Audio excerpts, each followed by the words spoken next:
Mister ಸ್ವಾಮಿ, ಪೇಪರ್ನವರು ಅಂದ್ರೆ ಮನಸ್ಸಿಗೆ ಬಂದದ್ದನ್ನ ಬರೀತಾ ಅವರಿವ್ರನ್ನ ಹೆದರ್ಸ್ಕೊಂಡಿರೋರು ಅಂತ ನೀವು ತಿಳ್ಕೊಂಡಿದ್ರೆ. ಡಾಕ್ಟರ್ ರಾಜ್ಕುಮಾರ್ ಅವ್ರ ಪರಿಚಯ ಹೇಗಾಯಿತು ಅಂತ ಒಂದು ಹೇಳ್ಬಿಡ್ತೀನಿ, ಒಂದೆರಡು ಲೈನು. ನನಗೆ ನಾಟಕದಿಂದ ಇದ್ದಾಗ ಗೋಪಾಲ್ ಮತ್ತು ಲಕ್ಷ್ಮಣ್ ಅಂತ ಹೇಳಿ ಭಾರತ್ ಟಾಕೀಸ್ನಲ್ಲಿ ಅವರಿದ್ದರು. ಭಾರತ್ ಟಾಕೀಸ್ ಅಂದರೆ ಬರೇ ಕನ್ನಡ ಪ್ರೋಗ್ರಾಮ್ಗಳು, ಕನ್ನಡ ಸಿನಿಮಾಗಳು ಭಾಳ ಫೇಮಸ್ ಆಗಿತ್ತು. ಹಾಗಾಗಿ ನಾವು ಎಲ್ಲ ಮೀಟಿಂಗ್ಗಳನ್ನು ಭಾರತ್ ಟಾಕೀಸ್ನಲ್ಲೇ ಮಾಡ್ತಾಯಿದ್ವಿ. ಆಗ ರಾಜ್ಕುಮಾರ್ ಅವರಿಗೆ ನಟ ಸಾರ್ವಭೌಮ ಬಿರುದು ಕೊಡಬೇಕು ಅಂಥೇಳಿ ಮಾತಾಡ್ಕೊಂಡ್ವಿ.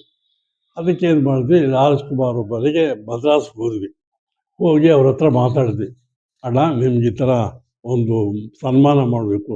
ಅವ್ರು ಮೊದಲು ಬೇಡ ಅಂದರು, ಆಮೇಲೆ ಒಪ್ಕೊಂಡ್ರು.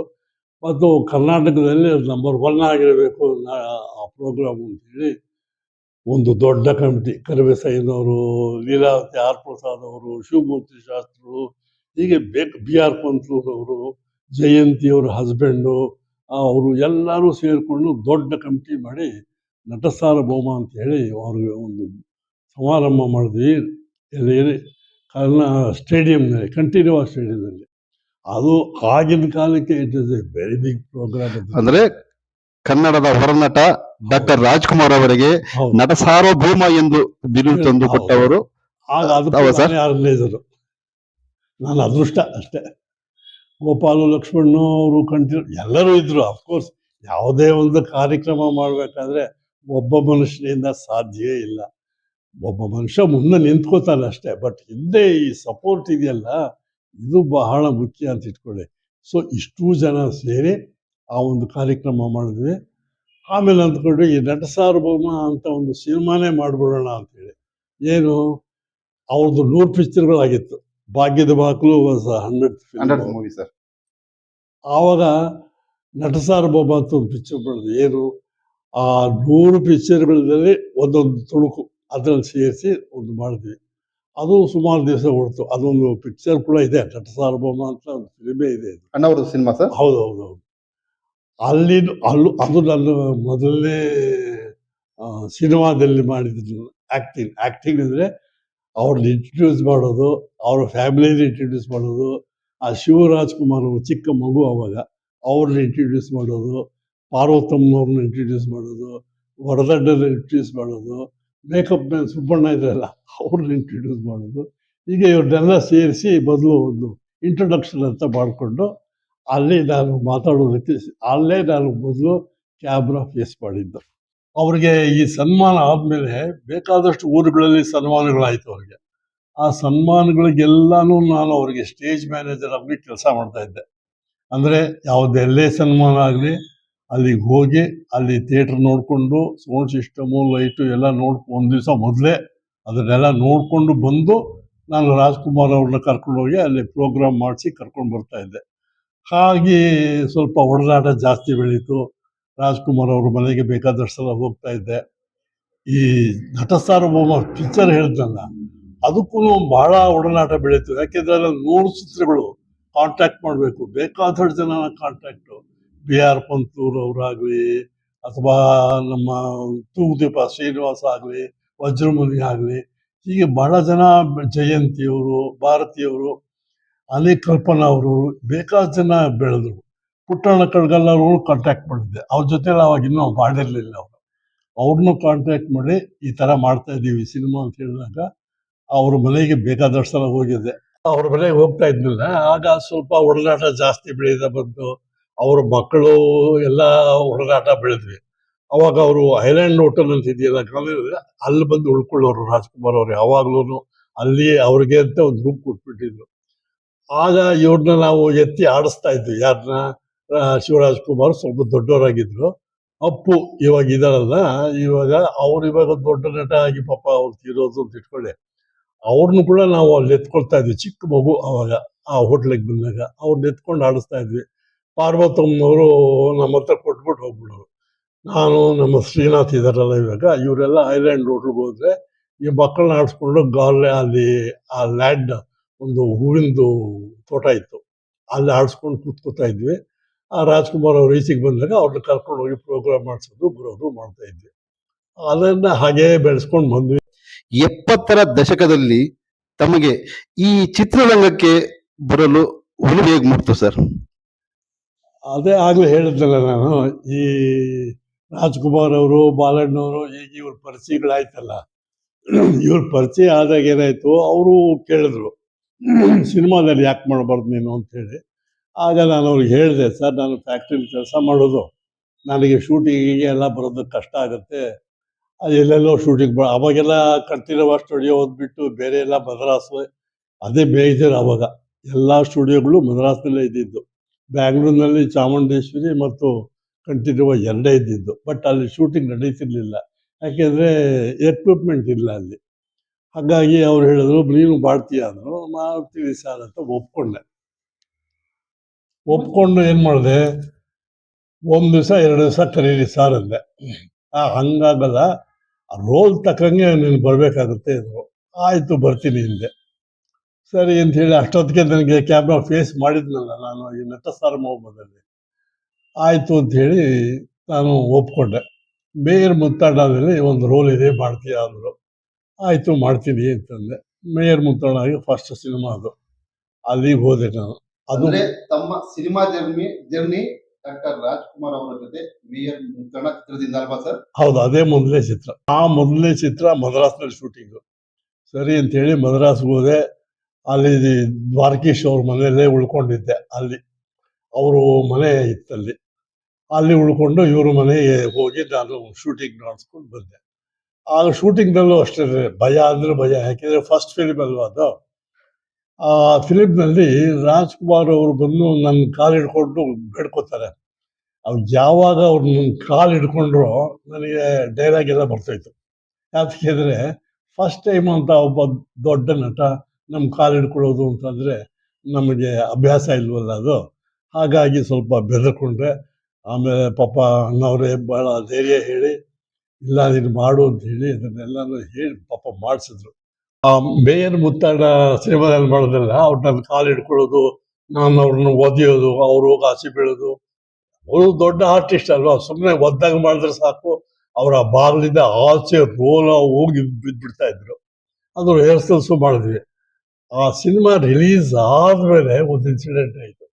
ಈ ಜನ ಎಲ್ಲ ನೋಡಿದ್ರಲ್ಲ, ಆ ರಾಜ್ಕುಮಾರ್ ಅವರು, ಅಣ್ಣ ಅವ್ರ ಅಭಿಮಾನಿಗಳು.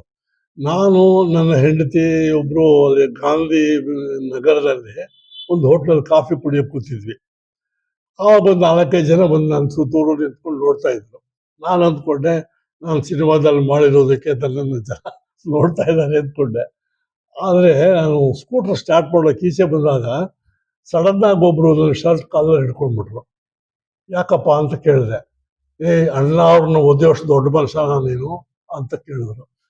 ಅಲ್ಲಪ್ಪ ಸಿನಿಮಾ ಅದು ಅಂತ, ಸಿನಿಮಾ ನಾವು ನೋಡಿದ್ದೀವಿ, ಒದ್ರೆ ಅಷ್ಟು ದೂರ ಹೋಗಿ ಬೀಳ್ತಾರೇನೆಯ ಅನ್ನೋ ಥರ ಮಾತಾಡೋರು. ಆಗ ಕ್ಯಾಶಿಯರು ಅವರು ಇವರೆಲ್ಲ ಬಂದು, ಸಿನಿಮಾ ನೋಡಿಲ್ವಾ ನೀವು, ಅದು ಆ್ಯಕ್ಟಿಂಗ್ ಕಡೆಯ ಅಂತೇಳಿ ಎಕ್ಸ್ಪ್ಲೈನ್ ಮಾಡಿ ಬಿಡಿಸಿದ್ರು.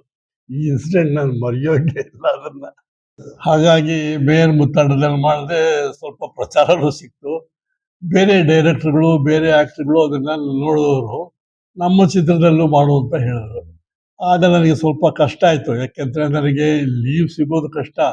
ಇಲ್ಲಿ ಫೈನ್ ಆರ್ಟ್ಸ್ ಕ್ಲಬ್ನಲ್ಲಿ ಕೆಲಸ ಮಾಡ್ತಾ ಇದ್ದೀನಿ, ಕಲಾಮಂದಿರದಲ್ಲಿ ಕೆಲಸ ಮಾಡ್ತಾ ಇದ್ದೀನಿ. ಹೀಗಾಗಿ ನನಗೆ ಶೂಟಿಂಗಿಗೆ ಹೋಗೋದು ಭಾಳ ಕಷ್ಟ ಆಗ್ತಾ ಇತ್ತು. ಆದ್ರೂ ಹೇಳಿದೆ, ಆಯಿತು ನಾನು ಬಂದು ಮಾಡ್ತೀನಿ. ಆಸೆ ಅನ್ನೋದಿರ್ತಲ್ಲ, ಸಿನಿಮಾದಲ್ಲಿ ಮಾಡಬೇಕು ಅನ್ನೋದು ಆಸೆ. ಹಾಗಾಗಿ ನಾನು ಕಷ್ಟ ಬಿದ್ದು ಶನಿವಾರ ಭಾನುವಾರ ಬರ್ತೀನಿ ಹಿಂದೆ. ಆಗಲೂ ಎಲ್ಲರೂ ಬೈದರು, ರಾಜ್ಕುಮಾರ್ಗಿಂತ ದೊಡ್ಡ ಮನುಷ್ಯನ ಥರ ಆಡ್ತಾ ಇದ್ದೀವನು, ಭಾನುವಾರ ಹತ್ರ ಬರ್ತೀನಿ ಅಂತಾನೆ ಅಂತ ಹೇಳ್ಬಿಟ್ಟು. ಆದ್ರೂ ಪಾಪ ಅವಕಾಶಗಳು ಕೊಟ್ಟರು, ಶನಿವಾರ ಭಾನುವಾರಗಳು ಅವಕಾಶಗಳು ಕೊಟ್ಟರು. ಹೋಗಿ ಅದರಲ್ಲಿ ಚಿತ್ರಗಳಲ್ಲಿ ಪಾತ್ರ ಮಾಡ್ಕೊಂಡು ಬರ್ತಾ ಇದ್ದೆ. ಒಂದು 7-8 ಸಿನಿಮಾದಲ್ಲಿ ಮೊದಲು ಮಾಡಿದೆ. ಕೃಷ್ಣ ರುಕ್ಮಿಣಿ ಸತ್ಯಭಾಮ, ಆಮೇಲೆ ಭಾಗೀರಥಿ, ಆಮೇಲೆ ಬಿಡುಗಡೆ, ಆಮೇಲೆ 3 ವಜ್ರಗಳು, ಹೀಗೆ ಬೇಕಾದಷ್ಟು ನಾಟಕಗಳು, ಎಲ್ಲ ರೋಲ್ಗಳು ಮಾಡಿದ್ದೀನಿ. Lawyer role, judge role, police role, Anantnag ಜೊತೆ, ಕಲ್ಪನಾ ಅವ್ರ ಜೊತೆಲಿ, ಈಗ ಯಾರು ಒಂದು ಏನೂ ಇಲ್ಲ, ಯಾರು ಕರೆದ್ರೆ ಅವ್ರ ಜೊತೆಲಿ ಹೋಗೋದು ಮಾಡೋದು. ಅಲ್ಲಾದಮೇಲೆ ಬಲೆ ಹುಚ್ಚದಲ್ಲೂ ಅವ್ರ ಜೊತೆಲಿ ಮಾಡಿದ್ದೀನಿ. ಬಲೆ ಹುಚ್ಚ ಮಾಡುವಾಗಲೂ ಅಷ್ಟೇ, ದೊಡ್ಡ ಸೆಟ್ಟು, ಭಾಳ ಜನ ಇದ್ರದ್ರಲ್ಲಿ. ಇವರು ಹುಚ್ಚುಚ್ಚಾಗಿ ಆಡೋರು. ನನಗೆ ರಾಜ್ಕುಮಾರ್ ಅಂದ್ರೆ ಬಹಳ ಮರ್ಯಾದೆ. ಇದೇನಪ್ಪ ಇವರು ಈ ತರ ಹುಚ್ಚುಚ್ಚಾಗಿ ಅಂತ ಅವ್ರು ಹೇಳೋರು, ರೇ ನಿಮ್ ರೋಲ್ ನೀವು ಮಾಡ್ರಿ, ನಾನು ಹೆಂಗನ ಆಡ್ಕೊತೀನಿ, ನಿಮ್ಗೆ ಯಾಕ್ರಿ. ಅವ್ರು ತಮಾಷೆ ಮಾಡೋರು ಆವಾಗ್ಲೂ ಅವ್ರ ಜೊತೆಲಿ ಮಾತಾಡ್ಕೊಂಡು ಆ ರೋಲ್ ಮಾಡೋವಾಗ್ಲೂ ನನಗೆ ಬಹಳ ಕೋಆಪರೇಟ್ ಮಾಡಿದ್ರು. ಕೋಆಪರೇಟ್ ಮಾಡಿ ನಾನೇನಾದ್ರೂ ಮಾತಾಡ್ಕೊತಿದ್ದೆ, ನಿಮ್ಮಷ್ಟು ನೀವು ಮಾಡಿದ್ದು. ಹಾಗಾಗಿ ಜೊತೆಲಿ ಬಲೆ ಹುಚ್ಚದಲ್ಲೂ ಮಾಡಿದೆ. ಅವ್ರ ಜೊತೆಲಿ ಬೇರೆಯವರು ಜೊತೆಲಿ ಸಂಪತ್ತು ಅಂತ ಕಾಣಿಸುತ್ತೆ, ಅವರು ಇದ್ರು, ಎಲ್ಲರೂ ಮಾಡಿದ್ರು, ಕೋಆಪರೇಟ್ ಮಾಡಿದ್ರು. ಆ ಪಿಕ್ಚರ್ ಕೂಡ ನಂದು ಸಕ್ಸಸ್ ಆಯ್ತು. ತಮ್ಮ ಸಿನಿಮಾ ಜರ್ನಿಯಲ್ಲಿ ಕುದುರೆಮುಖ ಖ್ಯಾತ ಕನ್ನಡ ಚಲನಚಿತ್ರ ನಟ ಅನಂತ್ ನಾಗ್ ಸರ್ ಜೊತೆ ಅವರ ಅಭಿನಯಿಸಿರುವ ಅನುಭವ. ಆ ಕುದುರೆಮುಖ ಹೇಗ್ ಬಂತು ಕಾಂಟ್ಯಾಕ್ಟ್ ಅಂದ್ರೆ, ಲೋಕೇಶ್ ಅಂತಿದ್ರಲ್ಲ, ಗಿರಿಜಾ ಅವರ ಹಸ್ಬೆಂಡು, ಅವರು ಬಂದು ನಮಗೆ ಪರಿಚಯ. ಅವ್ರು ಹೇಳಿದ್ರು, ಶ್ರೀರಾಮ ಒಂದು ರೋಲ್ ಇದೆ ಮಾಡ್ತೀಯ ಅಂದರು. ಯಾವುದು ಅಂದೆ. ಇವರು ಅನಂತ್ನಾಗ್ ಮಾಡ್ತಾ ಇದ್ದಾರೆ ಕುದುರೆಮುಖ, ಅದ್ರಲ್ಲಿ ಮಾಡ್ತೀಯ ಅಂದರು. ಆಯಿತು ಮಾಡ್ತೀನಿ, ಅವ್ರ ಜೊತೆಲಿ ಯಾವುದು ಮಾಡಿಲ್ಲ ಅಂತೇಳಿ ಭಾಳ ಸಂತೋಷದಿಂದ ಒಪ್ಕೊಂಡು ಇಲ್ಲಿ ಲೀವ್ ಹಾಕಬೇಕಲ್ಲ, ಯಾವ ಡೇಟು ಅಂದೆ. ಆ ಡೇಟ್ಗೂ ನಮಗೂ ಸಂಬಂಧ ಇಲ್ಲಪ್ಪ, ಆ ಥರ ಡೇಟ್ಗಳು ಕೊಡೋಕ್ಕಾಗಲ್ಲ, ನನಗೆ ಶನಿವಾರ ಭಾನುವಾರ ಆದರೆ ಬರ್ತೀನಿ ಅಂದೆ. ಆ ಥರ ಆಗೋಲ್ಲಪ್ಪ, ನೀನು ಲೀವ್ ಹಾಕೇ ಬರಬೇಕು ಅಂದರು. ಬಟ್ ಅನಂತ ಜೊತೆಯಲ್ಲಿ ಬಾಳ್ಬೇಕಲ್ಲ ಒಂದು ಆಸೆಗೆ 2 ದಿವಸ ಲೀವ್ ಹಾಕಿ ಕುದುರೆಮುಖಕ್ಕೆ ಹೋಗಿದ್ದೆ. ಅಲ್ಲಿ ಒಂದು ಪೊಲೀಸ್ ಕಮಿಷನರ್ ರೋಲ್ ಕೊಟ್ಟಿದ್ರು. ಅವ್ರ ಜೊತೆಲಿ ಮಾಡಿದ್ದು ಸಂತೋಷ ಆಯಿತು. ಅದರಲ್ಲಿ ಲೋಕೇಶ್ ಇದ್ದರು, ಆಮೇಲೆ ಬೇರೆ ಕೆಲವರು HMTಯಲ್ಲಿ ಒಬ್ಬರಿದ್ದರು, ಅವರು ಜೊತೆಲಿ ಕೆಲಸ ಮಾಡಿದ್ರು. ಅದೂ ಸ್ವಲ್ಪ ನನಗೆ ಸಂತೋಷ ಸಿಕ್ತು. ಯಾಕೆಂದರೆ ಹೆಚ್ಚಿಗೆ ಅಣ್ಣವ್ರ ಜೊತೆಯಲ್ಲೇ ಮಾಡ್ತಾ ಇದ್ದಿದ್ದು ನಾನು, ಬಟ್ ಇವ್ರ ಜೊತೆಲೂ ಮಾಡಬೇಕು ಅಂತ ಆಸೆ ಆಯಿತು, ಇವ್ರ ಜೊತೆಲೂ ಮಾಡಿದೆ. ಈ ಸಾಹಸದಲ್ಲಿ ನಿಮ್ ಕೈವಾಡ ಏನೂ ಇಲ್ಲ ಅಂತೀರಾ? ಇದೇನ್ ಸರ್ ಇದು, ಸುತ್ತಿ ಬಳಸಿ ಮತ್ತೆ ನನ್ ಕುತ್ತಿಗೆಗೆ ತರ್ತಾ ಇದ್ದೀರಲ್ಲ. ಆ ಶೂಟಿಂಗ್ನಲ್ಲೂ ಅಷ್ಟೇನೆ, ಅನಂತ್ನಾಗ್ ಅವರು ಮೊದಲನೇ ಪರಿಚಯ ಅಲ್ವಾ, ಅವರು ದೊಡ್ಡ ಆರ್ಟಿಸ್ಟ್ ಅಲ್ವಾ, ಹಾಗಾಗಿ ನಾನು ದೂರನೇ ಇರ್ತಿದ್ದೆ, ಅವ್ರ ಹತ್ರನೇ ಹೋಗ್ತಿರ್ಲಿಲ್ಲ ನಾನು. ಅವರೇ ಪಾಪ ಬರೋರು, ಬರ್ರಿ ಕಾಫಿ ಕುಡಿಯೋಣ ಬನ್ರಿ ಅಂತ, ಭುಜದಲ್ಲಿ ಕೈ ಹಾಕ್ಕೊಂಡು ಜೊತೆಲಿ ಮಾತಾಡಿಸ್ಕೊಂಡು ಎಲ್ಲಿ ಕೆಲಸ ಮಾಡ್ತೀರಾ, ಏನು ಮಾಡ್ತೀರಾ ಅಂತ ಬಹಳ ವಿನಯವಾಗಿ, ಬಹಳ ಸಂತೋಷವಾಗಿ, ಬೇರೆಯವ್ರ ಜೊತೆಲಿ ಮಿಂಗಲ್ ಆಗೋ ಥರ ನಮ್ಮ ಜೊತೆಲೂ ಮಿಂಗಲ್ ಆಗಿ ಭಾಳ ಚೆನ್ನಾಗಿ ಮಾತಾಡ್ತಾ ಇದ್ರು. ಅವ್ರನ್ನ ನಾನು ಬೇರೆ ನಮ್ಮ ಫಂಕ್ಷನ್ಗಳು ಕೂಡ ಆಮೇಲೆ ಕರೆಯೋ ಶಕ್ತಿ ಬಂತು ನನಗೆ. ಯಾಕೆಂದರೆ ಅವ್ರು ಅಷ್ಟು ಸೋಷಿಯಲ್ ಆಗಿದ್ರು, ಅವರು ಬಹಳ ಒಳ್ಳೆ ಮನುಷ್ಯ. ಅವರು ಆ ಗರ್ವ ಅನ್ನೋದು, ನಾವು ದೊಡ್ಡ ಆರ್ಟಿಸ್ಟ್ ಅದೆಲ್ಲ ಏನೂ ಇಲ್ಲ.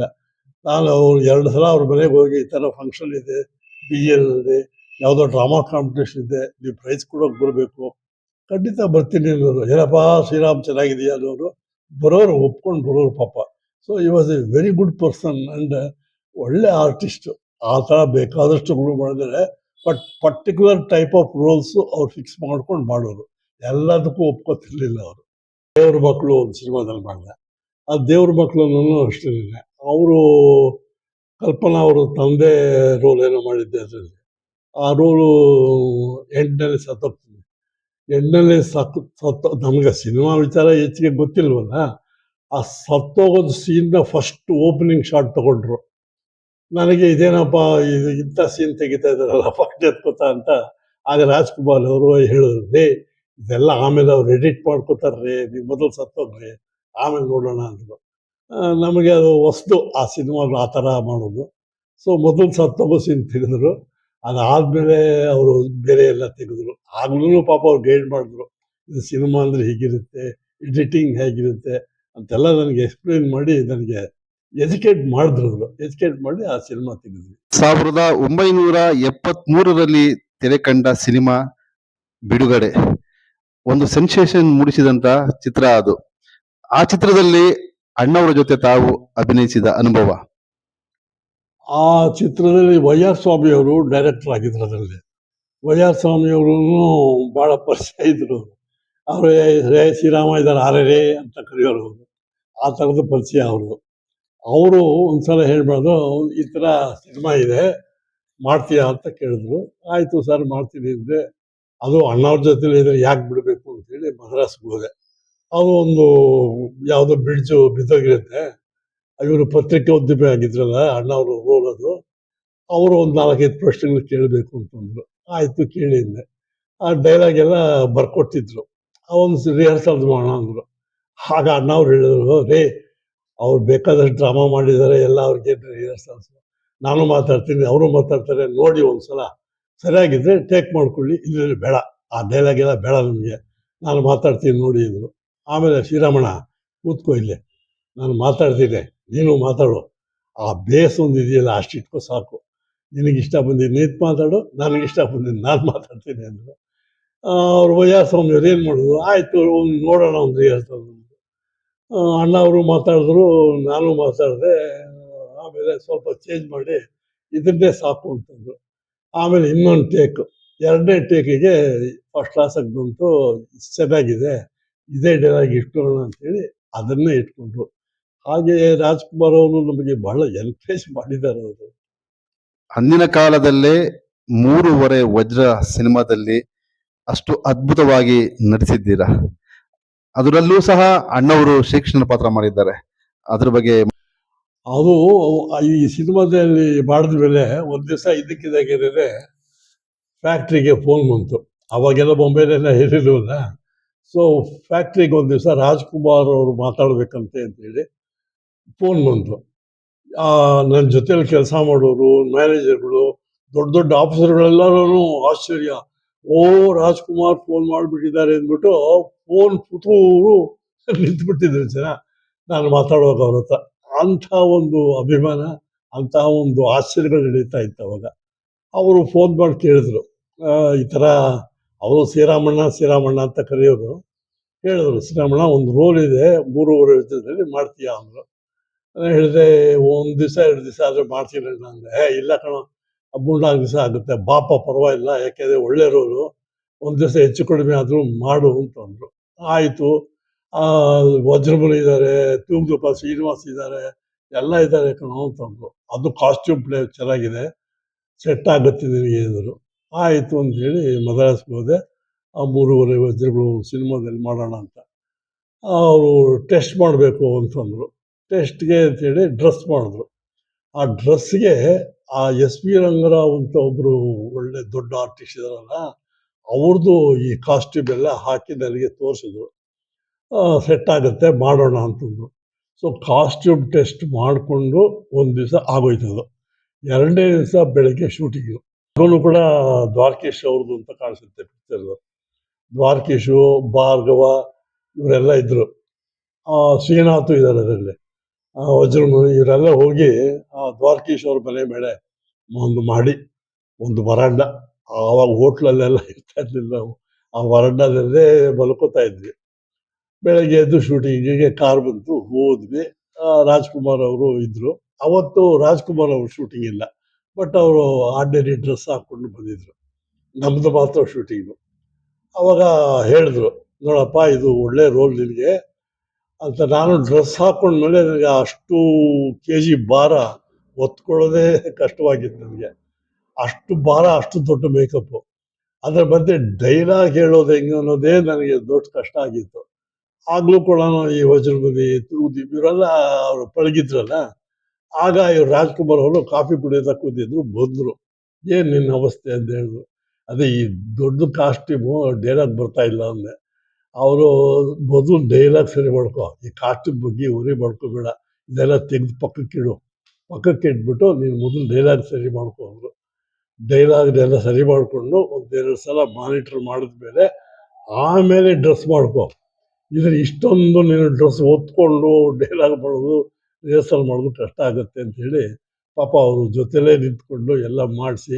ವಜ್ರಮುನಿಯವರು ಅಷ್ಟೇ, ನೀನು ಮಾಡೋಣ, ನೀನು ನಾನು ಇದ್ದೀನಿ ಜೊತೆಲಿ, ನಿನ್ನ ಜೊತೆಲಿ ನಾನೇ ಮಾಡೋದಪ್ಪ, ಮಾಡಯ್ಯ ಅಂತಂದರು. ತೂಗುದೀಪ್ ಇವರೆಲ್ಲ ಸೇರಿಕೊಂಡು ಪಾಪ ಹೆಲ್ಪ್ ಮಾಡಿದ್ರು. ಯಾಕೆಂದರೆ ಅಷ್ಟು ಹೆವಿ ದೊಡ್ಡ ಕಾಸ್ಟ್ಯೂಮು ನಾನು ಯಾವತ್ತೂ ಹಾಕಿರಲಿಲ್ಲ ಸಿನಿಮಾದಲ್ಲಿ. ಇಲ್ಲ ನಾಟಕಗಳಲ್ಲಿ ಹಾಕ್ತಾ ಇದ್ದೆ, ಬಟ್ ಸಿನಿಮಾದಲ್ಲಿ ಹಾಕಿದ್ದು ಅಷ್ಟು ಕಷ್ಟ. ಇನ್ನೊಂದೇನು ಅಂದರೆ ಅದರಲ್ಲಿ ಮುಖದ ಹತ್ರ ಕ್ಯಾಮ್ರಾ ಇಟ್ಬಿಡ್ತಾರೆ. ಅದು ಮಾತಾಡೋದು ಅಂದರೆ ನಮಗೆ ಅಭ್ಯಾಸ ಬೇಕು. ಅದಕ್ಕೆ ಅಂತಲೇ ಆರ್ಟಿಸ್ಟ್ ಬೆಳಿಬೇಕು. ಅಭ್ಯಾಸ ಆದಮೇಲೆ ಸರೋಗುತ್ತೆ. ಹಾಗೂ ಕಷ್ಟ ಬಿದ್ದು ಅದನ್ನು ಮಾಡಿದೆ. ಇವರೆಲ್ಲರೂ ಆರ್ಟಿಸ್ಟ್ಗಳ ಜೊತೆಲಿ ಇದ್ದವರೆಲ್ಲ ತುಂಬ ಕೋಆಪ್ರೇಟ್ ಮಾಡಿ ಮಾಡಿಸಿದ್ರು. ಇಷ್ಟು ಜನ ನನಗೆ ಸಹಾಯ ಮಾಡಿ ಕಷ್ಟ ಬಿದ್ದು ಮಾಡಿದ ಸಿನಿಮಾ ಆ 3.5 ವಜ್ರಗಳು ಸಕ್ಸಸ್ ಆಯಿತು. ಒಳ್ಳೆ ಹೆಸರು ಬಂತು. ಹಾಗಾಗಿ ಆ ನಟ ಸಾರ್ವಭೌಮ ಸಿನಿಮಾ ಮಾಡುವಾಗ ಅನೇಕ ಜನರ ಪರಿಚಯ ಆಯಿತು. ಬಾಲಣ್ಣವರು, ನರಸಿಂಹರಾಜುರವರು, ಜಯಂತಿರವರು, ಆದ್ವಾನಿ ಲಕ್ಷ್ಮಿಯವರವರು, ನಾಗೇಂದ್ರ ರಾಯರು, ಪಂತಲೂರವರು, ಜಯಮ್ಮ, ಹೀಗೆ ಬೇಕಾದಷ್ಟು ಜನ ಪರಿಚಯ ಆಯಿತು. ಯಾಕೆಂದರೆ ಅವ್ರ ಮನೆಗಳಿಗೆಲ್ಲ ಹೋಗಿ ಆ ತುಣುಕುಗಳನ್ನ ತಗೊಂಡ್ಬಂದಿದ್ದೆ ನಾನು. ಸುಮಾರು 3-4 ತಿಂಗಳ ಕೆಲಸ ಅದು. ಅದೆಲ್ಲ ಮಾಡ್ಕೊಂಡು ಬಂದೆ. ಹಾಗೆ ಪರಿಚಯ ಆದಾಗ ನನಗೆ ಇವ್ರ ಪರಿಚಯ ಎಲ್ಲ ಬೆಳೀತಲ್ಲ, ಇವ್ರನ್ನೆಲ್ಲ ಕರೆದು ಒಂದು ಸನ್ಮಾನ ಮಾಡಬೇಕು BL ಅನ್ನಿಸ್ತು. ಯಾಕೆಂದರೆ BLಗೆ ಇವ್ರು ಯಾರೂ ಬಂದಿರಲಿಲ್ಲ, ಮಾಡೋಣ ಅನ್ನಿಸ್ತು. ಆಯಿತು ಅಂತ ಹೇಳಿ ನಾನು ಮ್ಯಾನೇಜ್ಮೆಂಟ್ನವರಿಗೆ ಕಾಗದ ಬರೆದೆ, ಈ ಥರ ಇವ್ರನ್ನೆಲ್ಲ ಕರೆಸ್ತೀವಿ, ಮಾಡ್ತೀವಿ ಅಂತ. ಆಗ ಮೂರ್ತಿಯವರು ಅಂತ ಒಬ್ಬರಿದ್ದರು, IAS ಆಫೀಸರು. ಅವರು ಇದಕ್ಕೆಲ್ಲ ಒಪ್ಕೊಳ್ಳಿಲ್ಲ. ಯಾಕೆಂದರೆ ಅವಾಗೇನೋ ಸ್ವಲ್ಪ ಪ್ರಾಬ್ಲಮ್ಸ್ ಆಗಿತ್ತು ಸಿನಿಮಾ ಫೀಲ್ಡಲ್ಲಿ ಅಂತ ಒಪ್ಕೊಳ್ಳಿಲ್ಲ. ಇವರು ಯಾವಾಗ ಒಪ್ಕೊಳ್ಳಿಲ್ಲೋ ಏನು ಮಾಡೋದು ಅಂಥೇಳಿ ನಾನು ಆವಾಗ ಅಷ್ಟೊತ್ತಿಗೆ ನನಗೆ ಕಮಿಷನರು, ಪೊಲೀಸ್ ಕಮಿಷನರ್ ವೀರಭದ್ರಯ್ಯನವರು ಇದ್ದರು. ಅವ್ರ ಪರಿಚಯ ಆಗಿತ್ತು. ಅದು ಹೇಳ್ತೀನಿ ಆಮೇಲೆ ಯಾಕೆ ಅವ್ರ ಪರಿಚಯ ಆಯಿತು. ಅದು ರಾಜ್ಕುಮಾರ್ ಅವ್ರಿಗೇ ಪರಿಚಯ ಆಗಿದ್ದು.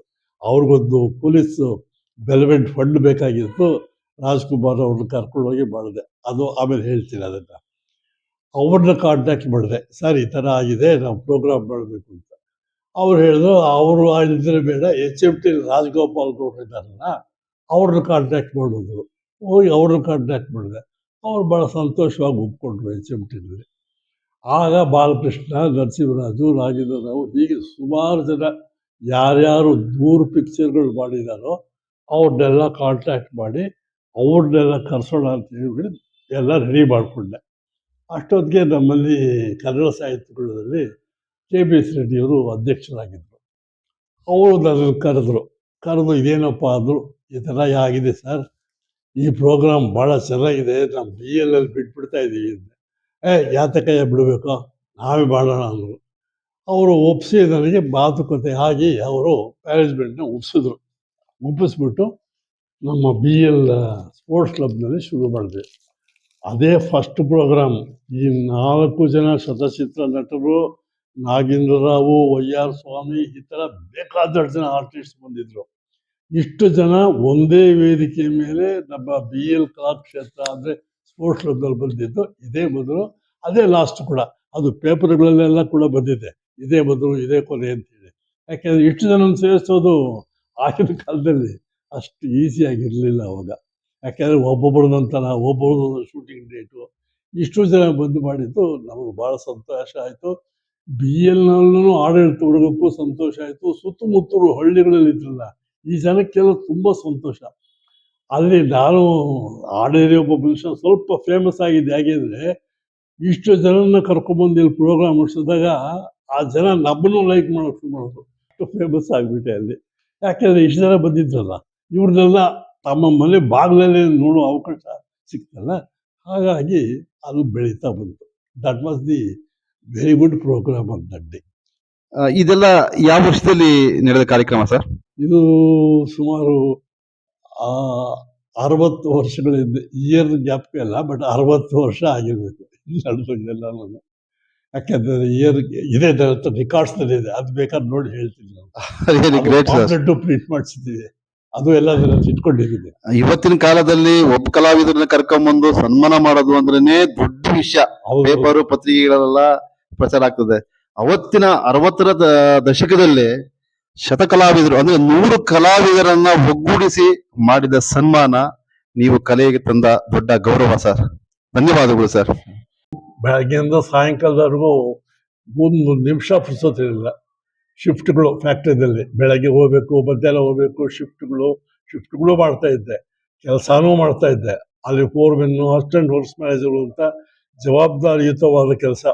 ಅಲ್ಲಿ ಮ್ಯಾನೇಜರ್ಗಳು, DJಗಳು ಹೇಗೆ ಇದ್ದಾರೆ, ನೀನು ಆಚೆ ಕಡೆ ಏನು ಮಾಡ್ತೀಯಾ ನಮಗೆ ಬೇಕಾಗಿಲ್ಲ, MD ಜೊತೆ ಕಾಫಿ ಕುಡಿತೀಯಾ ನಮಗೆ ಬೇಕಾಗಿಲ್ಲ, ಕೆಲಸ ಏನು ಮಾಡಿದೀಯಾ, ಪ್ರೊಡಕ್ಷನ್ ಏನು ಮಾಡಿದೀಯಾ, ನಮ್ಮ ಟಾರ್ಗೆಟ್ ರೀಚ್ ಆಗುತ್ತಾ ಇಲ್ವ ಅಷ್ಟು ಮಾತಾಡೋದು. ಮೀಟಿಂಗ್ ಕರೆಯೋರು, ಮೀಟಿಂಗ್ದಲ್ಲಿ ಇಷ್ಟು ಮಾತಾಡೋ, ನಿನ್ನ ಹಿಸ್ಟ್ರಿ ನಮಗೆ ಬೇಕಾಗಿಲ್ಲ ಅಂತಂದವರು. So I have to work there and show progress ತೋರಿಸದೆ ಹೋದರೆ ನನಗೆ ಅಲ್ಲಿ ಬದುಕೋದು ಕಷ್ಟ. ಆ ಬದುಕಿನಿಂದ ತಾನೇ ನಾನು ಇದೆಲ್ಲ ಮಾಡ್ತಾ ಇರೋದು. ಹಾಗಾಗಿ ನಾನು ಆ ಬದುಕನ್ನೂ ನೋಡಬೇಕಾಗಿತ್ತು, ಇದನ್ನೂ ನೋಡಿಕೊಂಡು ಕಷ್ಟ ಬಿದ್ದು ಎರಡೂ ಮಾಡ್ಕೊಂಡು ಮುಂದುವರೆದೆ. ವಾರ್ಡನ್ ಆದೆ, ಆಮೇಲೆ ಹಾಸ್ಟೆಲ್ಗೆ ಹೋದೆ, ಆಫೀಸರ್ಸ್ ಸೆಕ್ರೆಟರಿ ಆದೆ. ಎಲ್ಲ ಪೋಸ್ಟ್ಗಳು ಕೊಡೋರು ನನಗೆ. ಅಂದರೆ ಅಚ್ಚುಮೆಚ್ಚಾಗಿದ್ದೆ ನಾನು ಮ್ಯಾನೇಜ್ಮೆಂಟ್ಗೆ. ಹಾಗಾಗಿ ಎಲ್ಲ ಪೋಸ್ಟ್ಗಳು, ಯಾವುದೇ ಪೋಸ್ಟ್ ಖಾಲಿ ಆದ್ರೂ ಆ ಶ್ರೀರಾಮ್ನಲ್ಲಿ ಕೇಳಿ, ಅವ್ರು ಮಾಡ್ತಾರೆ ಕೇಳಿ. ಅದು ಏನಾಯಿತು, ನನಗೆ ಒಂಥರ ಸಂತೋಷ, ಗರ್ವ ಎರಡೂ ಬೆಳೀತು. ಯಾಕೆ ಗೊತ್ತಾ, ಯಾವುದೇ ಪೋಸ್ಟ್ ಖಾಲಿ ಆದರೂ ನನ್ನ ಕೇಳ್ತಾರೆ. 5 ಪೋಸ್ಟು 6 ಪೋಸ್ಟು ಒಟ್ಟಿಗೆ ಮಾಡೋ ಅವಕಾಶ ಸಿಕ್ಕಿದ್ದು ನನಗೊಬ್ಬರಿಗಿದೆ. ಆ ಸಂತೋಷ, ತೃಪ್ತಿ ನನಗಿದೆ. ಅದ್ರ ಜೊತೆಯಲ್ಲಿ ಕಲಾಮಂದಿರ, ನಾಟ್ಯ ಸಂಘ, ರಿಹರ್ಸಲ್ಸು, ಡ್ರಾಮಾ ಫೆಸ್ಟಿವಲ್ಸು, ಮ್ಯೂಸಿಕ್ ಫೆಸ್ಟಿವಲ್ಸು ಎಲ್ಲ ಮಾಡಿಕೊಂಡು ಬೆಳೆದು ಬೆಳೆದು ಬೆಳೆದು ಬೆಳೆದು ಮನೆ ವಿಚಾರನೇ ಬಿಟ್ಬಿಟ್ಟೆ. ಮನೆಯಲ್ಲಿ ನನಗೆ ಮಕ್ಕಳು, 2 ಮಕ್ಕಳು, ಸನ್ನು ಕುಮಾರಸ್ವಾಮಿ, ಶಾಂತಲಾ, ಡಾಕ್ಟ್ರು, ಹೆಂಡತಿ ಜಾನಕಿ. ಕಾಲೇಜಲ್ಲಿ ಇದ್ದಿದ್ದು ನಾನು. ಇವರು ಕಾಲೇಜಿಗೆ ಹೋಗ್ತಾರ, ಬರ್ತಾರ, ಬಿಡ್ತಾರ, ಏನೂ ಗೊತ್ತಾಗ್ತಿರ್ಲಿಲ್ಲ. ಬೆಳಗ್ಗೆ 6 ಗಂಟೆಗೆ ಮನೆ ಬಿಟ್ಟರೆ ರಾತ್ರಿ 12 ಗಂಟೆಗೆ ಹೋಗ್ತಿದ್ದೆ ಮನೆಗೆ. ಹಾಗಾಗಿ ಇವರು ಬೆಳಗ್ಗೆನೂ ನೋಡಬೇಕು, ಇವರು ಎಜುಕೇಷನ್ನು ನೋಡಬೇಕು, ಇವರನ್ನು ಬೆಳೆಸಬೇಕು, ಅವರನ್ನು ನಾನು ಸತ್ಪ್ರತಿಗಳು ಮಾಡಬೇಕು. ಎಷ್ಟೊಂದು ತಲೆಯಲ್ಲಿ ಇಟ್ಕೊಂಡು ಇದನ್ನೂ ಮಾಡಿಕೊಂಡು ಮುಂದುವರಿಯೋದು ಬಹಳ ಕಷ್ಟ ಆಯಿತು. ಆದರೂ ಕಷ್ಟ ಬಿದ್ದು ಕೆಲಸ ಮಾಡಿದ್ದಕ್ಕೆ ಒಂದು ತೃಪ್ತಿನೂ ಸಿಕ್ತು ನನಗೆ. ಈ ಆಕ್ಟಿವಿಟೀಸ್ ಜೊತೆಗೆ ನಾನು ಈ ಸೀರಿಯಲ್ಗೂ ಮಾಡೋಣ ಅಂಥೇಳಿ ಒಂದು ಸೀರಿಯಲ್ಸ್ ಮಾಡಿದೆ. ಪೊಲೀಸ್ ಫೈಲ್ಸ್ ಅಂತ ಮಾಡಿದೆ. 5 ಎಪಿಸೋಡ್ಗಳು. ಏನು ಅಂದರೆ, ಪೊಲೀಸ್ನಿಂದ ತೊಂದರೆ ಆದರೆ ಜನಗಳಿಗೆ ಅದರಿಂದ ಏನು ತೊಂದರೆ ಆಗುತ್ತೆ, ಅವ್ರ ಮುಂಜೆಗೆ ಎಷ್ಟು ಕಷ್ಟ ಆಗುತ್ತೆ, ಇವರು ಪೊಲೀಸ್ನಲ್ಲಿ ಏನಾದರೂ ಬಂದು ಎನ್ಕ್ವೈರಿ ಮಾಡಿಬಿಟ್ರೆ ಅವ್ರು ಎನ್ಕ್ವೈರಿ ಮಾಡೋದು ಸರಿ, ಬಟ್ ಅದು ಎನ್ಕ್ವೈರಿ ಮಾಡಿದ ಮೇಲೆ ಆ ಸಂಸಾರಕ್ಕೆ ಎಷ್ಟು ತೊಂದರೆಗಳಾಗುತ್ತೆ ಅನ್ನೋದ್ರ ಬಗ್ಗೆ ಒಂದು 5 ಸೀರಿಯಲ್ ಮಾಡಿದೆ. ಅದು ಅವಾಗ ಕಮಿಷನರು ಗರುಡಾಚಾರ್ ಅಂತ ಇದ್ರು. ಅವರು ನೋಡಿದ್ರು ಸಿನಿಮಾ, ಅದನ್ನೆಲ್ಲ ನೋಡಿ ನನಗೆ ಸ್ಪಾನ್ಸರರ್ಸ್ ಕೊಡಿ ಅಂದೆ. ಅವರು ಪೊಲೀಸ್ನಿಂದ ಸ್ಪಾನ್ಸರ್ ಕೊಡೋಕ್ಕಾಗಲ್ಲ, ನಾವು ಬೇರೆ ಯಾವ್ದನ್ನ ಕೊಡಿಸ್ತೀನಿ ಅಂತೇಳಿ ಒಂದು 5-6 ಜನನ ಪಾಪ ಅವರೇ ಕಾಂಟ್ಯಾಕ್ಟ್ ಮಾಡಿ ಕೊಡಿಸಿದ್ರು. ಕೊಡಿಸಿದ್ಮೇಲೆ ಅದು 5 ಸೀರಿಯಲ್ ಏನೋ ಬಂತು ಟಿವಿದಲ್ಲಿ. ಅದಾದಮೇಲೆ ಇನ್ನೊಂದು 5 ಸೀರಿಯಲ್ ಮಾಡೋಣ ಅಂತ ಹೋದೆ. ನನಗೆ ಸ್ಪಾನ್ಸರ್ಸು ಸಿಗಲಿಲ್ಲ. ಅಲ್ಲಿ BL ಅಷ್ಟೊತ್ತಿಗೆ ನಾಟಕೋತ್ಸವಗಳು ಶುರುವಾಗಿತ್ತಲ್ಲ, ಅಲ್ಲಿ ಬ್ಯುಸಿ ಆಗಿಬಿಟ್ಟೆ ನಾನು. ಅದ್ರ ಜೊತೆಗೆ ಮೈಸೂರು ಬ್ಯಾಂಕ್ನವರು ಏನು ಮಾಡಿದ್ರು, ಒಂದು ಸೀರಿಯಲ್ ಮಾಡ್ತೀವಿ ಇದ್ರು, ಅದರಲ್ಲಿ ನೀವು ಆ್ಯಕ್ಟ್ ಮಾಡ್ತೀರಾ ಅಂದ್ರು. 3 ದಿವಸ ಬಂದ್ವಿ. ಅಲ್ಲೆಲ್ಲೋ ಯಲಹಂಕದ ಹತ್ರ, ಹೆಬ್ಬಾಳದ ಹತ್ರ ಏನೋ ಒಂದು ತೋಟ, ಅಲ್ಲಿ ಕರ್ಕೊಂಡು ಹೋಗಿದ್ರು. ಅಲ್ಲಿ ಕರ್ಕೊಂಡು ಹೋಗಿ ಹಸಿರು ಚಿನ್ನ ಅಂತ, ಆಯಮ್ಮ ಸ್ಟೇಟ್ ಬ್ಯಾಂಕ್ ಆಫ್ ಮೈಸೂರಿನಲ್ಲಿ ರಿಸೆಪ್ಷನಿಸ್ಟ್ ಆಗಿದ್ರು. ಅವರು ನನ್ನ ಮಗಳ ರೋಲ್ ಮಾಡಿದ್ದಾಳೆ. ಅದೊಂದು 15 ನಿಮಿಷನೋ 20 ನಿಮಿಷನೋ ಬಂತದ್ದು. ಹಸಿರು ಚಿನ್ನ ಅಂತ ಒಂದು ಪಿಕ್ಚರ್ ಮಾಡಿದ್ರು. ಆ ಪಿಕ್ಚರು ಎಲ್ಲ ಸಿನಿಮಾಗಳಿಗೆ ಹಾಕೋಕೆ ಬದಲು 15 ನಿಮಿಷ ಹಸಿರು ಚಿನ್ನ ಎಲ್ಲ ಥಿಯೇಟ್ರದಲ್ಲೂ ಹಾಕಲೇಬೇಕು ಅಂತ ಒಂದು ರೂಲ್ಸ್ ಮಾಡಿದ್ರು. ಅದನ್ನೇ ಹೇಗೆ ಧರ್ಮವೀರ ಗವರ್ನರ್ ನೋಡಿದ್ರು ಏನೋ ಗೊತ್ತಿಲ್ಲ. ಅವರು ಒಂದು ದಿವಸ ಕರೆಸಿದ್ರು. ಗವರ್ನರ್ ಮನೆಗೆ ಹೋಗಿದ್ದೆ. ಆ ಹುಡುಗಿನೂ ಬಂದಿದ್ಲು, ಆ ಸ್ಟೇಟ್ ಬ್ಯಾಂಕ್ ಆಫ್ ಮೈಸೂರು. ಅದೇನೋ ಒಂದು ಚೆನ್ನಾಗಿದೆ ಸಿನಿಮಾ ಅಂತ ಹೇಳ್ಬಿಟ್ಟು ಅದಕ್ಕೇನೋ ಒಂದು ಪ್ರೈಸು ಕೊಟ್ಟರು. ಒಂದು ಗವರ್ನರ್ ಮೇಲೆ ಒಂದು ಕಾಫಿ ಟೀ ಕೊಟ್ಟು ಒಂದು ಏನೋ ಕಪ್ಪೇನೋ ಕೊಟ್ಟು ಕಳಿಸಿದ್ರು. ಅದೂ ತುಂಬ ಸಂತೋಷ.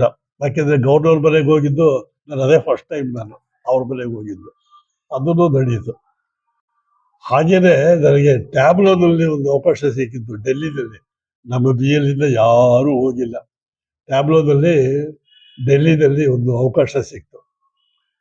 ಲ್ಯಾಂಡ್ ಲಾರ್ಡ್ಸ್ ಬಗ್ಗೆ, ಅಬಾಲಿಷನ್ ಆಫ್ ಲ್ಯಾಂಡ್ ಲಾರ್ಡ್ಸ್ ಅಂತೇಳಿ, ಅದಕ್ಕೆ ಹೋಗಿದ್ದೆ. ಅದರಲ್ಲಿ ಈಗ ಜಯಶ್ರೀ ಇದಾರಲ್ಲ, ಜಯಶ್ರೀ, ಕಪ್ಪಣ್ಣ, ಲೋಕೇಶು, ಆನಂದರಾವು, ರಾಜಾರಾಮ್ ಅಂತ ಇವರೆಲ್ಲ ಹಳಬರು. ಅವರೆಲ್ಲ ದೊಡ್ಡ ದೊಡ್ಡ ಫೇಮಸ್ ಆರ್ಟಿಸ್ಟ್ ಆದರು. ಆಮೇಲೆ ಅವರೆಲ್ಲ ಒಂದು ಟ್ರಿಪ್ ಮಾಡಿಕೊಂಡು ನಾವು ಡೆಲ್ಲಿಗೆ ಹೋಗಿ ಅಲ್ಲಿ ಮೆರವಣಿಗೆ, ಆ ಟ್ಯಾಬ್ಲೋ ಗೊತ್ತಲ್ಲ ನಿಮಗೆ, ಆ 3 hours ನಿಂತ್ಕೋಬೇಕು. ಅದರಲ್ಲಿ ಆ ಬಾತ್ರೂಮ್ ಗೀತ್ರೂಮ್ ಎಲ್ಲ ಲಾರಿಲ್ಲೇ ಮಾಡ್ಕೋಬೇಕು. ಎಲ್ಲ ಮಾಡ್ಕೊಂಡು ಮಾಡಿದ್ವಿ. ನನ್ನ ದೃಷ್ಟಿಗೆ ನನಗೆ ಲ್ಯಾಂಡ್ ಲಾರ್ಡ್ ಪೋಸ್ಟ್ ಕೊಟ್ಟಿದ್ರು. ಅದನ್ನು ನಿಂತ್ಕೊಂಡು ಮಾಡಿದೆ. 3 hours we have to travel in that ಆ ಲಾರಿಲಿ, ಮಿಲ್ಟ್ರಿ ಲಾರಿಲಿ. ಅದಕ್ಕೊಂದು ದಿವಸ ರಿಹರ್ಸಲ್ಲು ಮಾಡಿದ್ವಿ. ಅದೂ ನನ್ನ ಅದೃಷ್ಟ. ಅದಕ್ಕೂ ಸ್ಟೇಟ್ಗೆ 2ನೇ ಪ್ರೈಸ್ ಬಂತು. ಆಗ ಗೋರ್ಪಡೆ ಅಂತ ಒಬ್ಬರು ಫೈನಾನ್ಸ್ ಮಿನಿಸ್ಟರ್ ಇದ್ರು, ಅವ್ರ ಜೊತೆಲೇ ಇದ್ರು ಪಾಪ. ನನಗೆ ಇಡೀ ಟೂರ್ನಲ್ಲಿ ಜೊತೆಲೇ ಇದ್ರು ಅವರು. ಅವರು ಆಮೇಲೆ ಕರ್ನಾಟಕ ಕಲ್ಚರ್ ಡೈರೆಕ್ಟರ್ ಒಬ್ರು ಇದ್ರು, ಮುದ್ದುಕೃಷ್ಣ ಅಂತ ಏನೋ ಅವ್ರ ಹೆಸರು. ಅವರೆಲ್ಲ ಜೊತೆಲೇ ಇದ್ರು ಪಾಪ. ಅವರು ಕರ್ಕೊಂಡೋಗಿ ಎಲ್ಲ ಮಾಡ್ಕೊಂಡು ಬಂದರು.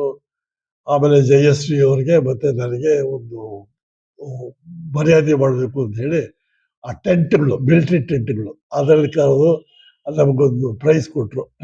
ಇಂದಿರಾ ಗಾಂಧಿಯವರು ಇದ್ರು ಅವಾಗ. ಅವ್ರ ಮನೆಗೆ ಬೆಳಗ್ಗೆ ಹೋಗಬೇಕು, ಅಲ್ಲಿ ಕೊಡೋಣ ಪ್ರೈಸು ಅಂತಂದ್ರು. ಬಟ್ ಅದು ಇಂದಿರಾ ಗಾಂಧಿ ಅವ್ರ ಮನೆಗೆ ಬಿಡಲಿಲ್ಲ ನಮ್ಮನ್ನ. ಇವರೇ ಫೈನಾನ್ಸ್ ಮಿನಿಸ್ಟರ್, ಇವರೇ ಕೊಟ್ಬಿಟ್ರು ನಮಗೆ. ಅದು ಫೋಟೋಗಳೆಲ್ಲ ಇದೆ ನನ್ನ ಹತ್ರ, ಅದು ಕೂಡ ತಗೊಂಡು ಬಂದ್ವಿ. ಸೊ ಇದೆಲ್ಲ ನೆನೆಸ್ಕೊಂಡಾಗ ಜ್ಞಾಪಕ ಬರುತ್ತೆ, ಸಂತೋಷ ಆಗುತ್ತೆ. ಈ ಎಲ್ಲ ರಂಗ ಚಟುವಟಿಕೆಗಳನ್ನ ಗಮನಿಸಿ ನಮಗೆ ಕರ್ನಾಟಕ ನಾಟಕ ಅಕಾಡೆಮಿಯವರು ಪ್ರಪ್ರಥಮ ಬಾರಿಗೆ 1992ರಲ್ಲಿ ಅದು BLನೇ ಪ್ರಥಮ ಬಾರಿಗೆ ಬಂದಿದ್ದದು. ಕರ್ನಾಟಕ ನಾಟಕ ಅಕಾಡೆಮಿಯವರು ಪ್ರಪ್ರಥಮ ಬಾರಿಗೆ BLಗೆ 1992ರಲ್ಲಿ ನನಗೆ ರಾಜ್ಯ ಪ್ರಶಸ್ತಿಯಿಂದ ಕೂಡ ನೀಡಿ ಗೌರವಿಸಿದ್ರು. ಆ ಗೌರವ ನನಗೆ ಮಾತ್ರ ಸಲ್ಲಿದ್ದಲ್ಲ, ಅದು BL ಕಲಾಕ್ಷೇತ್ರಕ್ಕೆ ಮತ್ತು BLಗೆ ಸಲ್ಲಿಸಿದ್ದು ಅಂತಲೇ ನಾನು ಭಾವಿಸ್ತೀನಿ. ಯಾಕೆಂದರೆ ಅದು ಪ್ರಥಮ ಬಾರಿಗೆ BLಗೆ ಬಂದಿದ್ದದು. ಅದಾದ ಸ್ವಲ್ಪ ದಿವಸಗಳಿಗೆ ಈ ಕೆಲಸ ಎಲ್ಲ ನೋಡಿ ಅಂತ ಕಾಣಿಸುತ್ತೆ. ವೇದಿಕ್ ಕಲ್ಚರಲ್ ಯೂನಿವರ್ಸಿಟಿಯವರು ನನಗೆ ಡಾಕ್ಟ್ರೇಟ್ ಕೂಡ ಕೊಟ್ಟರು ಈಗ ರೀಸೆಂಟಾಗಿ. ಅದನ್ನು ಕೂಡ ಸ್ವೀಕರಿಸಿದೆ. ಇದನ್ನೆಲ್ಲ ಸ್ವೀಕರಿಸಿ ಗೌರವ ಸೂಚಿಸೋದನ್ನ, ಬೆಳೆದಿರೋದನ್ನು ನೋಡಿದ್ರೆ ನನಗನ್ಸುತ್ತೆ ಇದೆಲ್ಲ ಮಾಡೋದಕ್ಕೆ ನನಗೆ ಮನೆಯವರು ಕೂಡ ಕಾರಣರಾಗಿರಬೇಕು ಅಂತ.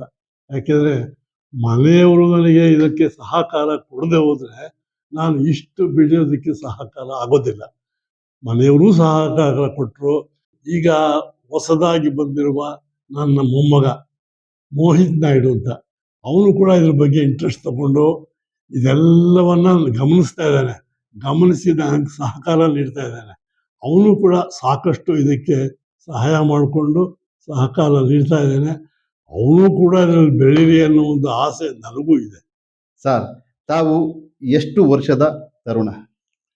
ಸರ್, ಈಗ ನಾನು 1935ರಲ್ಲಿ ಹುಟ್ಟಿದ್ದು ಮಲ್ಲೇಶ್ವರದಲ್ಲಿ. ನನಗೀಗ 92 ವರ್ಷಗಳು ಆಗ್ತಾ ಬಂತು. ಆದ್ರೂ ನಾಟಕದಲ್ಲಿ ಮಾಡಬೇಕು, ಜನಗಳನ್ನ ಬೆಳೆಸಬೇಕು, ಕಲಾವಿದರನ್ನ ಬೆಳೆಸಬೇಕು ಅನ್ನೋ ಆಸೆ ಇದೆಯೇ ಹೊರತು ಯಾವುದೇ ಶಾಲೆ ಹೊಂದ್ಕೊಂಡು ಸನ್ಮಾನ ಮಾಡಿಸ್ಕೋಬೇಕು ಅನ್ನೋ ಆಸೆ ಇಲ್ಲ. ಬಟ್ ಕಲಾಮಂದಿರ, ಕಲಾಕ್ಷೇತ್ರ ಬೆಳಿಬೇಕು, ಕಲೆ ಬೆಳಿಬೇಕು ಅನ್ನೋ ಆಸೆ ಇನ್ನೂ ಇದೆ. ಈಗಲೂ ನಾನು ಸ್ವಲ್ಪ ನಾಟಕಗಳನ್ನ ಬರೀತಾನೂ ಇದ್ದೀನಿ, ಅದನ್ನು ಅಭಿನಯಿಸಬೇಕು ಅನ್ನೋ ಒಂದು ಆಸೆ ಕೂಡ ಇದೆ. ನಮ್ಮ ರಂಗಭೂಮಿ ಸೇವೆ ಸದಾ ಹೀಗೆ ಸಾಗ್ತಿರಲಿ. ತಮ್ಮ ಈ ಕಲಾ ಸೇವೆ ಇನ್ನೂ ಸಾವಿರಾರು ಕಲಾವಿದರಿಗೆ ಆಶಯ ನೀಡಲಿ, ಬೆಳಕಾಗಲಿ ಅಂತ ಕನ್ನಡ ಬೈರಾಮೂರ್ತಿ ಯೂಟ್ಯೂಬ್ ಚಾನಲ್ ನಿಮಗೆ ಆಶಿಸುತ್ತೆ ಸರ್. ನಾನು ನಾಟ್ಯ ಸಂಘದಲ್ಲಿ ಕೆಲಸ ಮಾಡುವಾಗ ಅತಿ ಇಂಪಾರ್ಟೆಂಟು ಅಂತಂದರೆ ಅಲ್ಲಿ ಉಲ್ಲಾಲ್ ಶೀಲ್ಡ್ ಅಂತ ಮಾಡೋರು. ಕಾಲೇಜ್ ಹುಡುಗರಿಗೆ ಮಾತ್ರ ಅದು ಇತ್ತು ಕಾಂಪಿಟೇಷನ್ನು. ಸಾವಿರಾರು ಜನ ಕಾಲೇಜ್ ಸ್ಟೂಡೆಂಟ್ಸ್ ಬರೋರು. ಕಲಾಕ್ಷೇತ್ರ ಟೋನಲ್ಲಿ ಡ್ರಾಮಾ ಕಾಂಪಿಟೇಷನ್ಗಳು ಮಾಡ್ತಾಯಿದ್ರು. ಇದನ್ನೆಲ್ಲ ನಾನು ಕಂಡಕ್ಟ್ ಮಾಡ್ತಾಯಿದ್ದೆ, ವೈಸ್ ಪ್ರೆಸಿಡೆಂಟ್ ಆಗಿ, ಆರ್ಗನೈಸರ್ ಆಗಿ. ಆಗ ನನಗೆ ಅನ್ನಿಸ್ತು, ಇದು ಬರೀ ಕಾಲೇಜ್ ಹುಡುಗರಾದರೆ ನಮ್ಮಂಥ ಅಮಚ್ಯೂರ್ಸ್ಗೆ ಏನು ಮಾಡೋದು, ಫ್ಯಾಕ್ಟ್ರಿ ವರ್ಕರ್ಸ್ಗೆ ಏನು ಮಾಡೋದು ಅಂತೇಳಿ ತಲೆಯಲ್ಲಿ ಬಹಳ ಓಡ್ತಾ ಇತ್ತು. ಅದಕ್ಕೆ ಏನು ಮಾಡಿದೆ, ರಾಜ್ಯ ಸಂಘದಲ್ಲಿ ಅಲ್ಲೆಲ್ಲ ಕಮಿಟಿ ಮೆಂಬರ್ಸ್ನ ಒಪ್ಪಿಸಿ ಈ ಥರ ನಮ್ಮ ಅಮೆಚೂರ್ಸ್ಗೆ ಏನಾದರೂ ಮಾಡಬೇಕಲ್ಲ ಅಂಥೇಳಿ ಅಮೆಚೂರ್ ಡ್ರಾಮಾ ಕಾಂಪಿಟೇಷನ್ ಅಂತ ಸ್ಟಾರ್ಟ್ ಮಾಡಿದೆ. ಅದು ಕರ್ನಾಟಕದಲ್ಲಿ ಮೊದಲನೇ ಬಾರಿ ಸ್ಟಾರ್ಟ್ ಆಗಿದ್ದು. ಅದಕ್ಕೆ ಪ್ರೈಸ್ ಯಾರೋ ಕೊಟ್ಟರೆ ಅದಕ್ಕೆ ಶೇರ್ ಆಗಲ್ಲ ಅಂತ ಹೇಳ್ಬಿಟ್ಟು ರಾಜ್ಕುಮಾರ್ನೇ ಹಿಡ್ಕೊಂಡು ಅವ್ರ ತಮ್ಮ ವರದಪ್ಪನ ಕೇಳಿ ಪಾರ್ವತಪ್ಪನ ಒಪ್ಪಿಸಿ ಅವ್ರ ಹತ್ರನೇ ಆಗಿನ ಕಾಲಕ್ಕೆ 15,000 ರೂಪಾಯಿ ಕೊಟ್ಟರು. 15,000 ರೂಪಾಯಿ ಚೆಕ್ಕು ನಾಟ್ಯ ಸಂಘದಲ್ಲಿ ಹಾಕಿ ಅದಕ್ಕೆ ಅಂತ ಒಂದು ಬೆಳ್ಳಿ ಮಂಟಪ ಮಾಡಿಸಿ ಅದನ್ನ ಪ್ರೈಸಾಗಿ ಇಟ್ಕೊಂಡು, ಅವರು ಯಾವಾಗ 15,000 ರೂಪಾಯಿ ಕೊಟ್ಟು ಡ್ರಾಮಾ ಕಾಂಪಿಟೇಷನ್ಗೆ ಹೆಸರು ಕೊಟ್ಟರು, ಆ ಹೆಸರನ್ನೇ ನಟ ಸಾರ್ವಭೌಮ ಡಾಕ್ಟರ್ ರಾಜ್ಕುಮಾರ್ ಡ್ರಾಮಾ ಕಾಂಪಿಟೇಷನ್ ಅಂತಲೇ ಹೆಸರಿಟ್ಟು, ಆ ಹೆಸರು ಯಾವಾಗ ಮುದ್ರೆ ಬಿತ್ತೋ ಅನೇಕ ಜನ ಕಲಾವಿದರು, ಎಲ್ಲ ಇಂಡಸ್ಟ್ರಿಯವರು, ಮೈಸೂರು, ಬ್ಯಾಂಗ್ಳೂರು, ಎಲ್ಲ ಡ್ರಾಮಾ ಕಾಂಪಿಟೇಷನ್, ಸಣ್ಣ ಪುಟ್ಟ ಆರ್ಗನೈಸೇಷನ್ನವರು ಡ್ರಾಮಾ ಕಾಂಪಿಟೇಷನ್ ಬರೋಕ್ಕೆ ಶುರುವಾದರು. ಯಾಕೆಂದರೆ ಹೆಸರು ದೊಡ್ಡದಿದೆಯಲ್ಲ. ಮತ್ತು ಇವ್ರು ಯಾವಾಗ ದುಡ್ಡು ಕೊಟ್ಟು ಇವ್ರು ಮುಂದೆ ಬಂದರು, ಜಯಂತಿ ಇವರು, ಬಾಲಕೃಷ್ಣ ಅವರು, ನರಸಿಂಹರಾಜು, ಎಲ್ಲರೂ ಮುಂದೆ ಬಂದರು. ನಾಗೇಂದ್ರ ಅವರು ಮುಂದೆ ಬಂದರು. ಏನು ನಾವು ಒಂದು ಪ್ರೈಸ್ ಕೊಡ್ತೀವಿ. ಎಷ್ಟು ಪ್ರೈಸ್ ಬಂತು ಅಂದರೆ ಅಲ್ಲಿ ಹಂಚೋದಕ್ಕೇನೆ ನಮಗೆ ಡಿಸೈಡ್ ಮಾಡೋದೇ ಕಷ್ಟ ಆಯಿತು. ಅಷ್ಟು ಜನ ಮುಂದೆ ಬಂದರು. ಹಾಗಾಗಿ ಅದು ತುಂಬ ಚೆನ್ನಾಗಿ ನಡೀತು. 5 ವರ್ಷ ಅದನ್ನು ನಡೆಸಿದ್ವಿ. ಹೀಗಾಗಿ ನನಗೆ ಆಕ್ಟಿವಿಟೀಸು ಬೆಳೀತಾ ಬೆಳೀತಾ ಬೆಳೀತಾ ಜಾಸ್ತಿ ಆಗ್ತಾ ಬಂತು. ಕಲಾಮಂದಿರ ನಡೆಸೋದು ಕಷ್ಟ ಆಯಿತು, ನಾಟ್ಯ ಸಂಘ ನಡೆಸೋದು ಕಷ್ಟ ಆಯಿತು. ಎಲ್ಲರಿಗೂ ಫ್ಯಾಮಿಲಿಗಳು ಬೆಳೀತಾ ಬಂತಲ್ಲ, ಅವರವರ ಸಂಸಾರ, ಅವರು ಮನೆ ಮಠ. ಹೀಗಾಗಿ ನಮಗೆ ಸಪೋರ್ಟ್ ಕಮ್ಮಿ ಆಗ್ತಾ ಬಂತು. ನನಗೂ ಕೆಲಸ ಜಾಸ್ತಿ ಆಗ್ತಾ ಬಂತು. ಕಲಾಕ್ಷೇತ್ರದಲ್ಲಿ ನಾನು ಸೆಕ್ರೆಟ್ರಿ ಆಗಿ ಸೆಲೆಕ್ಟ್ ಆದೆ. ಅಂದರೆ ನಾಮಿನೇಟೆಡ್ ಸೆಕ್ರೆಟ್ರಿ ಆಗಿ ಯಾವಾಗ ನಾನು ಆದ್ನೋ ನನಗೆ ಕೆಲಸ ಜಾಸ್ತಿ ಆಯಿತು. ಇಲ್ಲಿ ಕಲಾಮಂದಿರ ನಾಟ್ಯ ಸಂಘದ ಕಡೆ ನನಗೆ ಗಮನ ಕಮ್ಮಿ ಆಯಿತು. ಹಾಗಾಗಿ ಏನು ಮಾಡಿದೆ, 75ನೇ ನಾಟಕ ಅಂತ ಮಾಡಿ ಕಮಲ ಮಂದಿರನ ನಾನು ಗುಬ್ಬಿ ವೀರಣ್ಣವರ ಅಧ್ಯಕ್ಷತೆಯಲ್ಲಿ ನಾಟಕ ಮಾಡಿ ಅದನ್ನು ಕ್ಲೋಸ್ ಮಾಡಿ ಕಮಲ ಮುಚ್ಚಬೇಕಾಯಿತು. ಭಾಳ ಸಂಕಟದಿಂದ ಅದನ್ನು ಮುಚ್ಚಿಬಿಟ್ಟೆ. ನಾಟ್ಯ ಸಂಘನೂ ಅಷ್ಟೇ, ನಾನು ಅದು ಮುಚ್ಚೋಕೆ ಇಷ್ಟವಿರಲಿಲ್ಲ. ಅಷ್ಟೊತ್ತಿಗೆ ಹೊಸಬ್ರೆಲ್ಲ ಬಂದಿದ್ದರು. ಆ ಪಡನೂ ಅವಾಗ ಸೇರಿಕೊಂಡಿದ್ರು. ದ್ವಾರಕಾನಾಥ್ ಅಂತ ನಮ್ಮ ಪ್ರಭಾಸ್ ಶಿವ್ಯಾರ್ದವ್ರು ಇದ್ರಲ್ಲ, ಅವರು ಸೇರಿಕೊಂಡಿದ್ರು. ಅವ್ರನ್ನ ವೈಸ್ ಪ್ರೆಸಿಡೆಂಟ್ ಮಾಡಿ ವೇಣುಗೋಪಾಲ್ ಅವರು ಪ್ರೆಸಿಡೆಂಟ್ ಆಗಿ ನಾನು ಅವ್ರಿಗೆ ಬಿಟ್ಕೊಟ್ಬಿಟ್ಟು, ನಾನು ಹಿಂದೆ ಬರೋಲ್ಲ, ನಾನು ಬ್ಯುಸಿಯಾಗಿದ್ದೀನಿ ಅಂತ ಹೇಳಿಬಿಟ್ಟು ಅವೆರಡನ್ನೂ ಬಿಟ್ಬಿಟ್ಟು ನಾನು BL ನನ್ನ ಹೆಚ್ಚಿನ ಆಸಕ್ತಿ ಶುರು ಮಾಡಿದೆ. ಇಲ್ಲಿ BL ಭಾಳಷ್ಟು ಕೆಲಸಗಳು ಮಾಡಿದ್ದೀನಿ. ಕಲಾಕ್ಷೇತ್ರ ಮತ್ತು ಕನ್ನಡ ಸಾಹಿತ್ಯಕೂಟ ಈ ಎರಡೂ ಬೆಳವಣಿಗೆಗಳಲ್ಲಿ ಹೆಚ್ಚಿಗೆ ಪಾತ್ರ ವಹಿಸಬೇಕು ಅಂತ ಬಹಳ ಆಸೆ ಬಿದ್ದು ಕನ್ನಡ ಸಾಹಿತ್ಯಕೂಟ ಮತ್ತು BL Kalakshetra, BL fine arts club ಬೆಳೆಯೋದಕ್ಕೆ, ಅದು ಉಳಿಯೋದಕ್ಕೆ ನನ್ನ ಕೈಲಾದಷ್ಟು ಸಹಾಯ ನಾನು ಮಾಡಿದ್ದೀನಿ. ಅಂದರೆ ನಾನು ಒಬ್ಬನೇ ಮಾಡೋದಕ್ಕೆ ಸಾಧ್ಯವಿಲ್ಲ. ಇದ್ರ ಜೊತೆಲಿ ಬೇಕಾದಷ್ಟು ಜನ ಕೆಲಸ ಮಾಡಿದ್ದಾರೆ. ಆ ಕೆಲಸ ಮಾಡೋದು ಎಲ್ಲರಿಗೂ ನಾನು ಋಣಿಯಾಗಿರಬೇಕು. ಬೆಳೆಯೋದಕ್ಕೆ ಸಹಾಯ ಮಾಡಿದವ್ರು ಜನ ಅವರು.